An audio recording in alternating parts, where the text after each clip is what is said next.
Government ആ കാര്യത്തിൽ ചില നടപടികൾ സ്വീകരിച്ച് മതിയാവൂ എന്ന നിലയിലേക്ക് എത്തിച്ചിരിക്കുക. കഴിഞ്ഞ ഏതാനും ദിവസങ്ങളിലുണ്ടായ അപകടങ്ങൾ എത്രയോ ദുഃഖകരമായിട്ടുള്ള സാഹചര്യം, എത്ര കുടുംബങ്ങൾ അനാഥമാകുന്നു.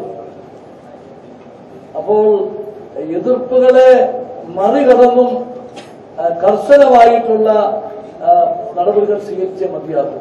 ഇപ്പോൾ നമ്മള് ഈ ക്യാമറ അത് ഇപ്പോൾ നമ്മള് ഈ റോഡ് സേഫ്റ്റി അതോറിറ്റി ചേർത്തല മുതൽ മണ്ണൂത്തി വരെ വെച്ചു കഴിഞ്ഞു.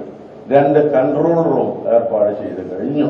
ഒന്ന് തിരുവനന്തപുരത്തും ഒന്ന് അതുപോലെ തന്നെ നമ്മള് എറണാകുളം.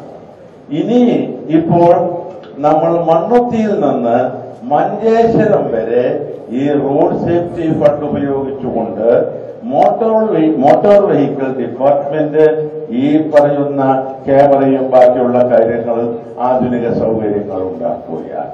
അതിന്റെ പണം ചെലവിടുന്നത് ഈ പറയുന്ന റോഡ് സേഫ്റ്റി അതോറിറ്റിയാണ്.